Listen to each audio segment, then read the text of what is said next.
Alright, so as a lot of you know, I am a fan of My Little Pony. I have been since like 2011. Specifically, My Little Pony Friendship is Magic, which was the 4th generation of the franchise. And now, here we are 10 years later, with the 5th generation being introduced with a new movie on Netflix. So I'm going to go over that, and just as a warning, there is going to be spoilers in this video for a lot of things. So if you have not seen the movie yet, go watch the movie if you want to. So there's your warning. 3, 2, 1, let's talk about this movie.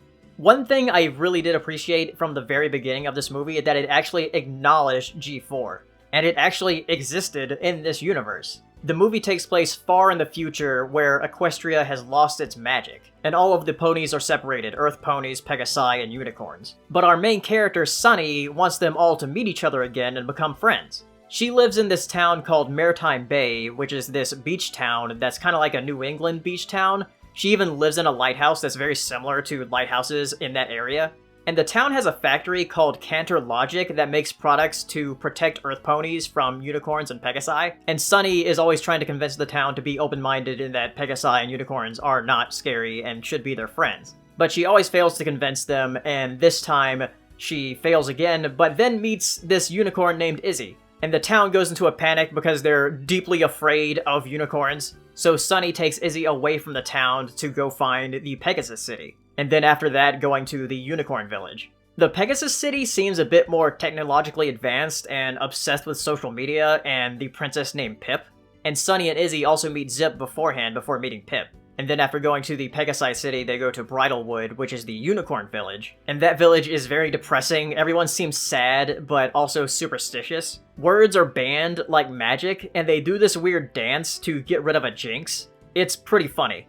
I was pretty surprised at how much I did like all the main characters. Sunny is the main character, and she's very determined to get the magic back in Equestria.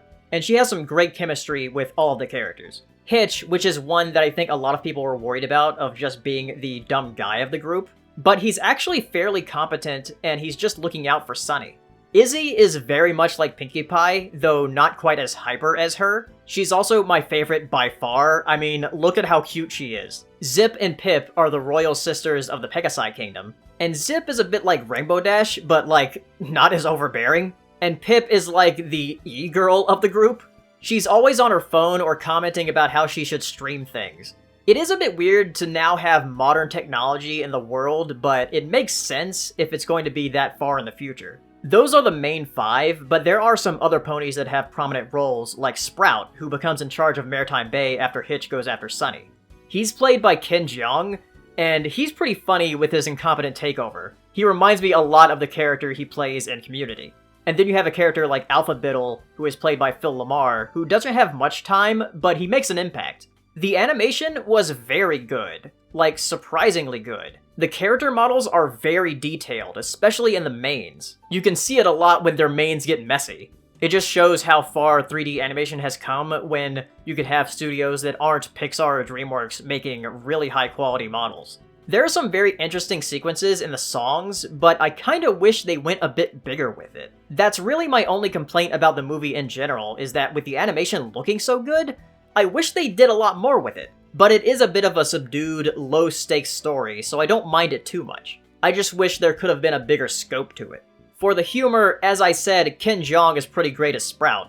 But even the minor characters and ponies get a laugh out of me. Especially with just comments you hear some of the ponies say in the background. But one thing that just cracked me up was in the beginning. It was already a surprise that we saw the main 6 and 2D animation in the beginning, but then Rarity's voice just changes to young Sprout's voice, and it was hilarious. Like, this face has already been memed on constantly today. Then finally, let's talk about the songs. When I first watched the movie, I was just getting used to them, but now that I've seen the movie 3 times already, and listened to the songs separately, yeah, I like the soundtrack. This was the other thing I was worried about when it came to G5, since we don't have Daniel Ingram. The first part I was worried about is what the ponies would look like, then the animation, then the songs. But the movie songs are catchy and fun, and that's all I need. I just hope the songs in the show are also good.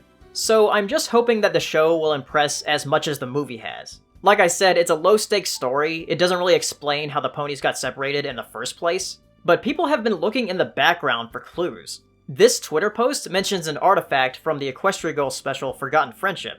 It was there in the background, and it's an artifact that makes ponies forget things. So I am very surprised that they would have that deep a cut in the movie. So that has to be intentional. I'm expecting them to go a lot more in depth in the show about the lore and the world. There's only so much you can do in an hour-and-a-half movie, but a 26-episode season, you can explore a lot.